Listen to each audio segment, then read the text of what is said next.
Hola, buenas tardes. Nosotros somos alumnos de la Universidad Politécnica de Apodaca.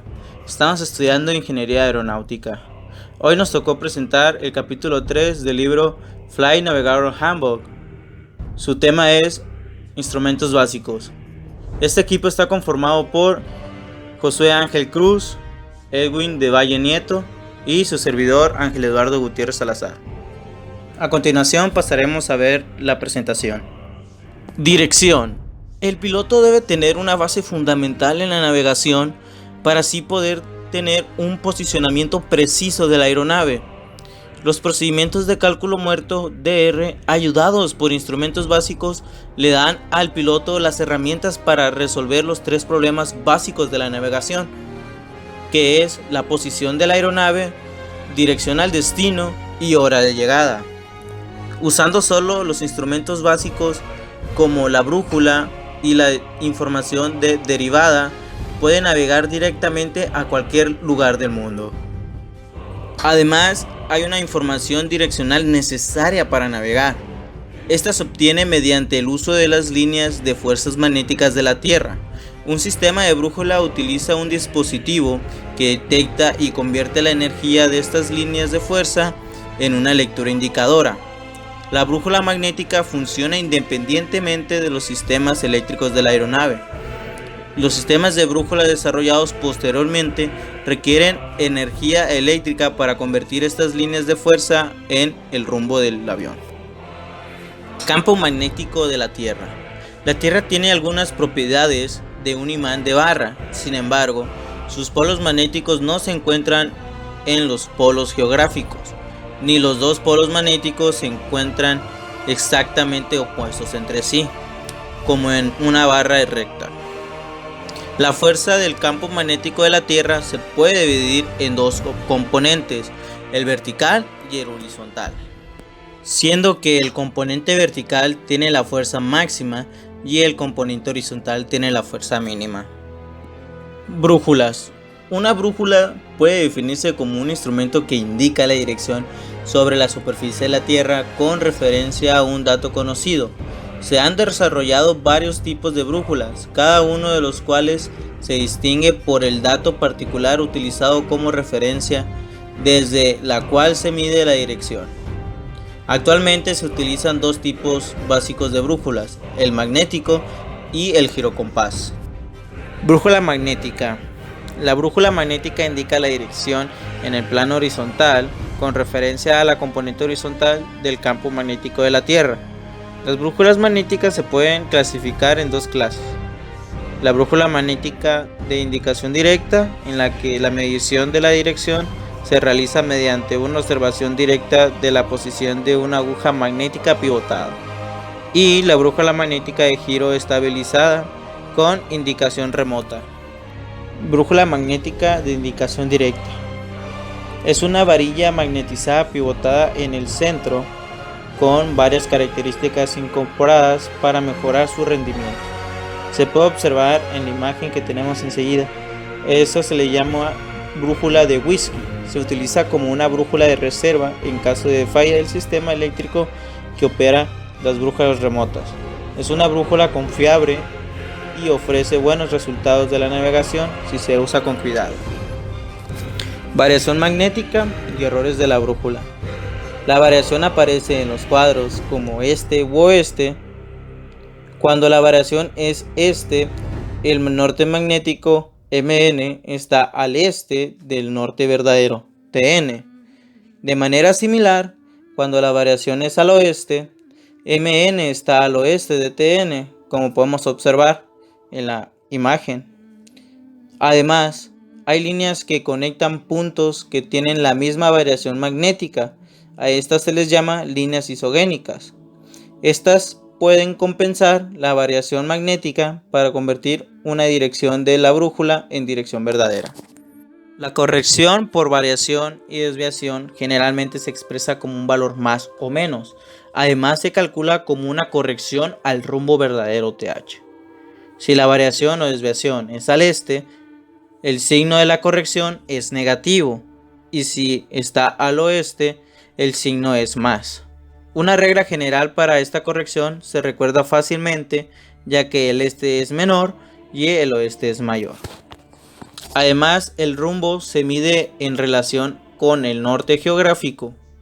Es un TH si el encabezado hace referencia a MN. Es un MH si se refiere a la línea de la brújula. Es un rumbo de la brújula, CH. CH corregida por variación y desviación es TH.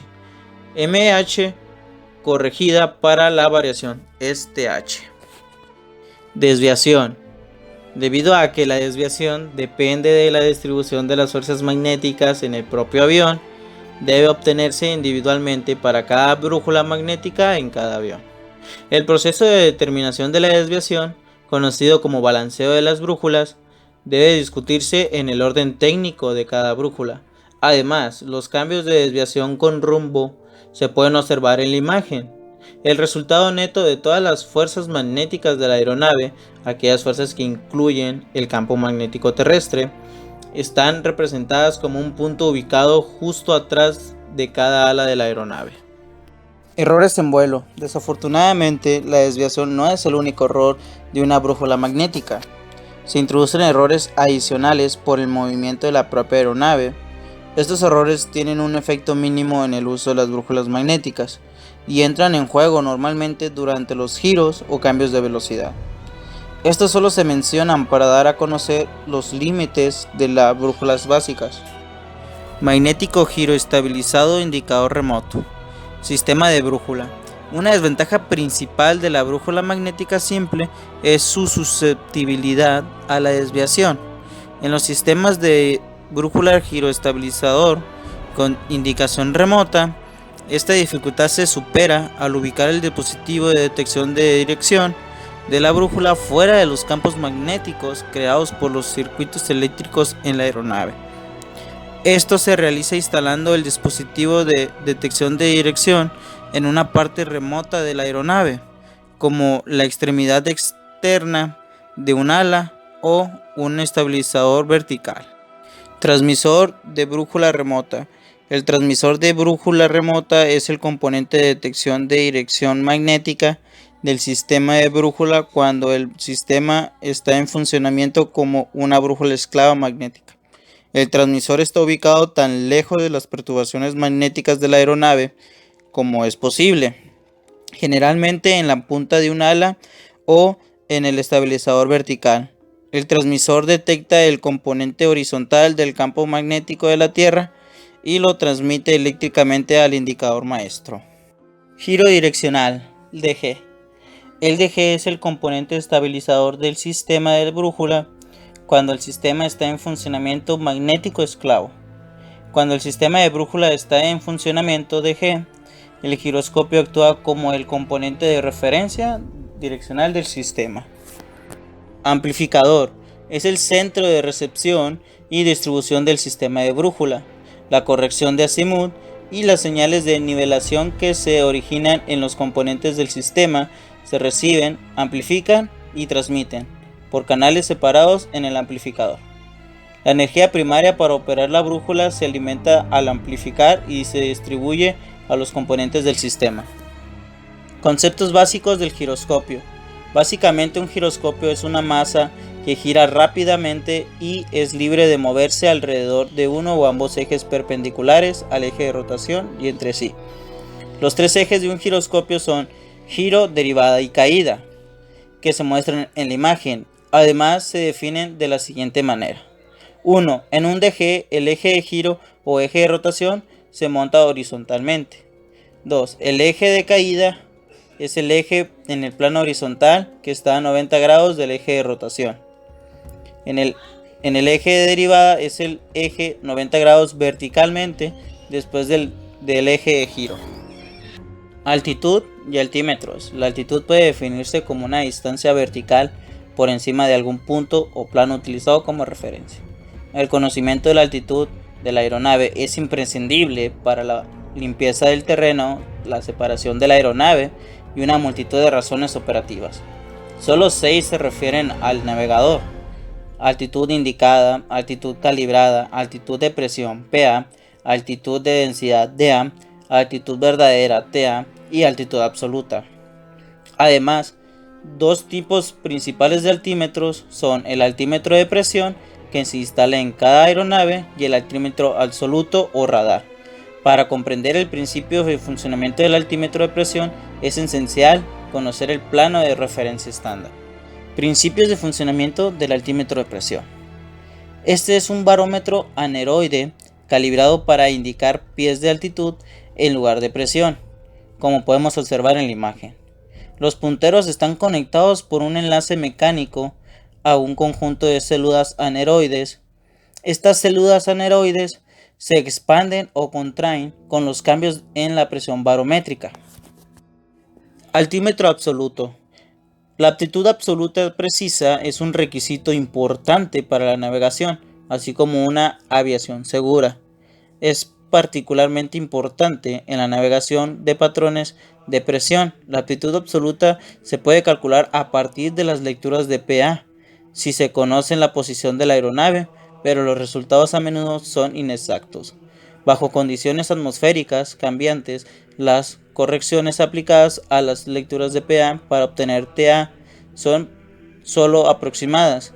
Además, cualquier error cometido al determinar la elevación del terreno da como resultado un error correspondiente en la altitud absoluta. Altímetro de radar. Un altímetro típico de radar de alto nivel está diseñado para indicar la altitud absoluta de la aeronave hasta 50.000 pies sobre el terreno, tierra o agua.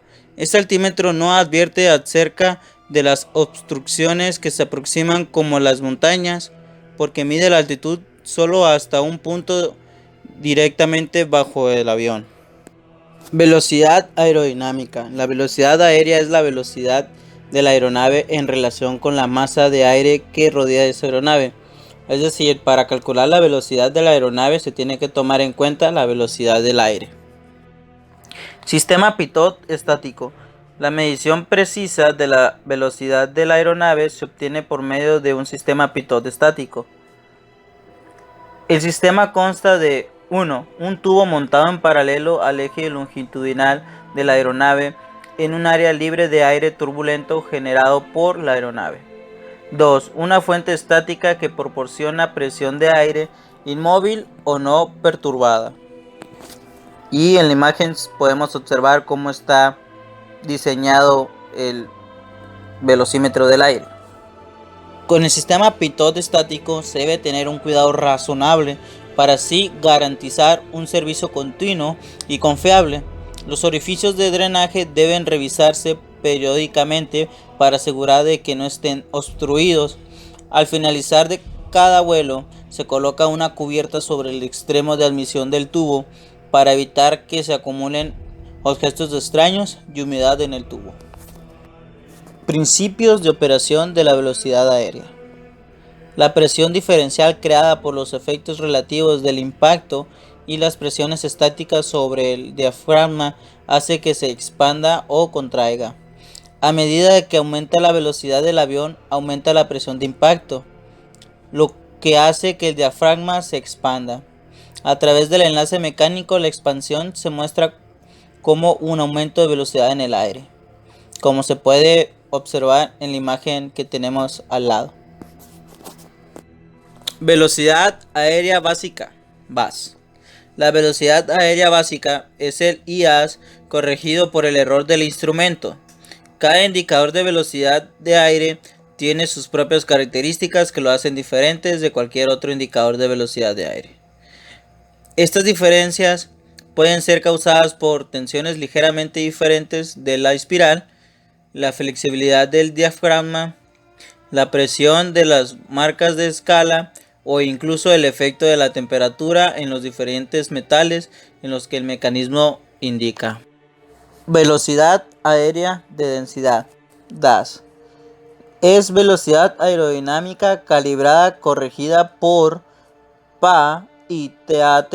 La presión de pitot varía no solo con la velocidad del aire, sino también con la densidad del aire. A medida que la densidad de la atmósfera disminuye con la altura, la presión de pitot para una velocidad aérea dada también debe disminuir con la altura. Doppler.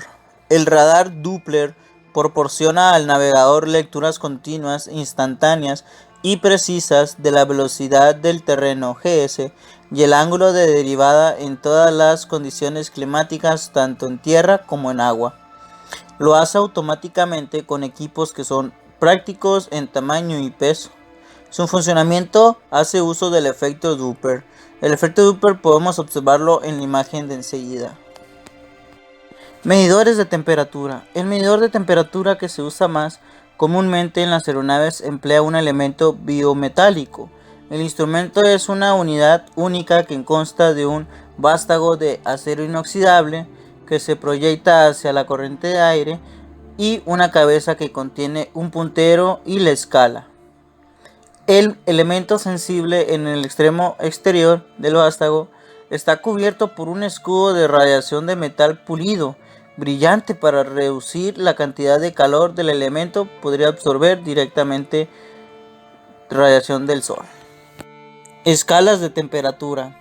Escalas de temperatura. En los Estados Unidos, la temperatura generalmente se expresa en términos de la escala Fahrenheit. En la aviación, la temperatura se mide habitualmente en la escala centígrada o Celsius. Hasta aquí es todo. Gracias por su atención. Espero que estas diapositivas les haya hecho de alguna utilidad.